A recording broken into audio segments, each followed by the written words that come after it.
और आज हम तुमको कलयुग की एक ऐसी शक्ति बताने जा रहे हैं कि आपके दिमाग की नसें खुल जाएंगी। कलयुग की एक ऐसी शक्ति पर चर्चा करेंगे। अगर कोई चाहता हो कि हमें कोई हरा ना पाए, घर में, परिवार में, द्वार में, संसार में, समाज में, पॉलिटिक्स में, काम में, धाम में, तो आज की कथा सुन लेना, तुम्हें जिंदगी में कभी हार का मुंह नहीं देखना पड़ेगा। अगर आप लोग किसी विषय में हारना नहीं चाहते तो आज की कथा सुनो। याद रखना, जो मनुष्य धार्मिक होता है वो दुख को भी सुख में बदलने की क्षमता रखता है। उसकी दृष्टि, उसकी विचारधारा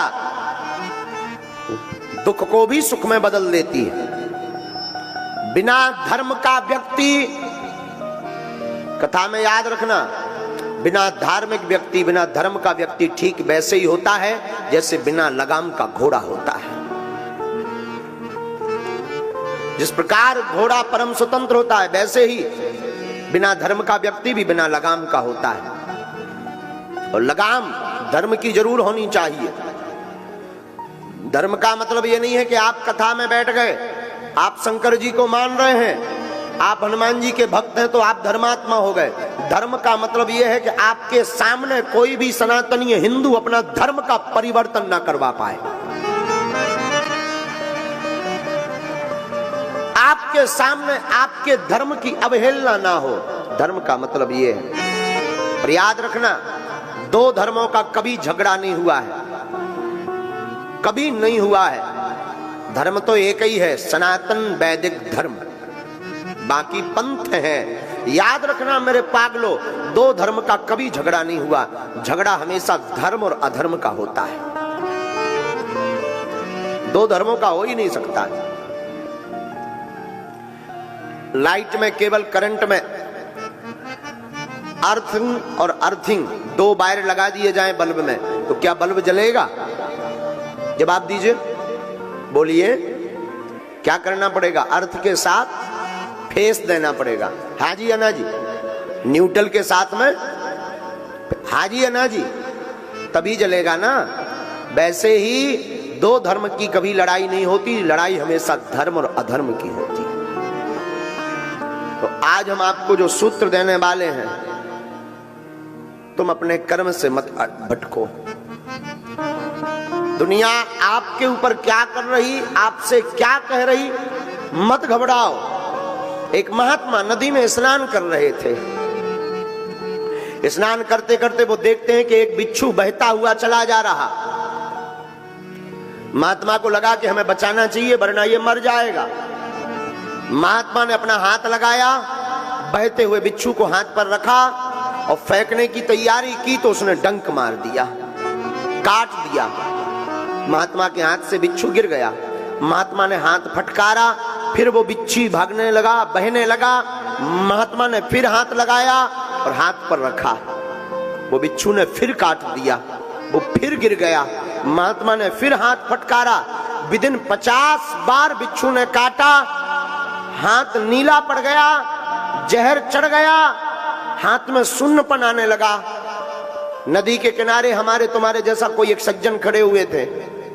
उन्होंने कहा, ए बाबा, पागल हो क्या तुम? तुम्हारी बुद्धि सठिया गई? वो काट रहा तो तुम उसे ही बचाने का प्रयास कर रहे हैं, ऐसे को मरने दो। क्या जरूरत है उसको बचाने की? जो काट रहा हो, जिसके साथ तुम अच्छा कर रहे हैं, वो बुरा कर रहा है, तो क्या आवश्यकता है उसको बचाने की? क्या जरूरत है उसको हाथ पर रखने की? क्या आवश्यकता है? महात्मा ने मुस्कुरा कर कहा कि श्रीमान, बात तो तुमने बहुत अच्छी बोली पर यह सोच बहुत छोटी है। श्रीमान, याद रखो, जब वो बिच्छू अपनी प्रवृत्ति नहीं छोड़ सकता, बिच्छू जब काटना नहीं छोड़ सकता, तो साधु बचाना कैसे छोड़ देवे? वो अपना काम कर रहा, हम अपना काम कर रहे। वो मरते मरते भी अपनी आदत नहीं छोड़ रहा और हम जीते जीते अपनी आदत छोड़ दें। इसलिए मेरे पागलों, दुनिया का काम कहना है। उनको आदत पड़ी है कि तुमको कुछ ना कुछ वो बोलेंगे बोलेंगे बोलेंगे, लेकिन तुम्हारी जिम्मेवारी है दुनिया को बोलने दो। तुम डिगना नहीं, तुम बहकना नहीं, तुम अपने रास्ते पर बढ़ते कदम चले जाना, एक दिन मंजिल अवश्य मिल जाएगी।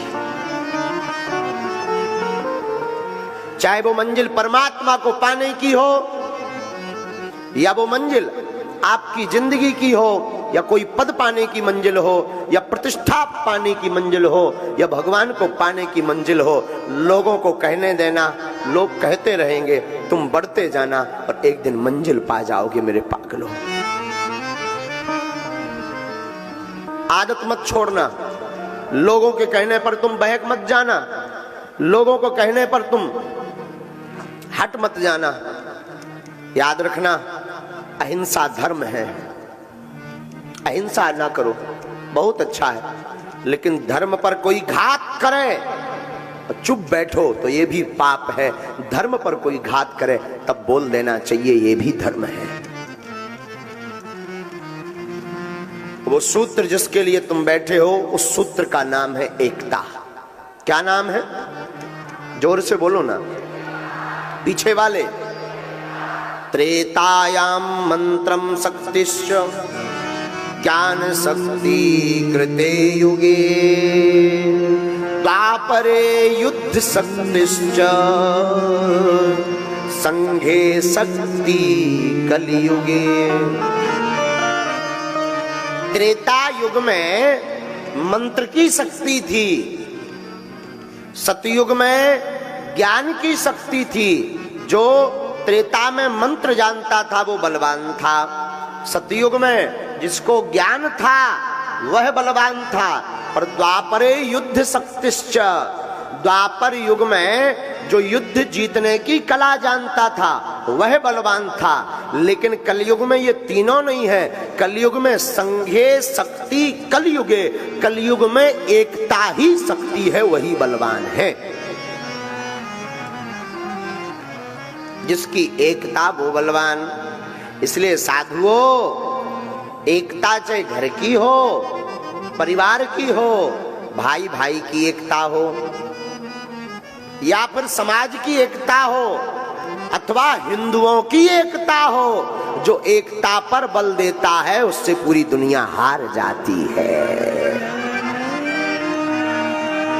कलयुग का प्रभाव, कलयुग में जिसकी महिमा है वो एकता की।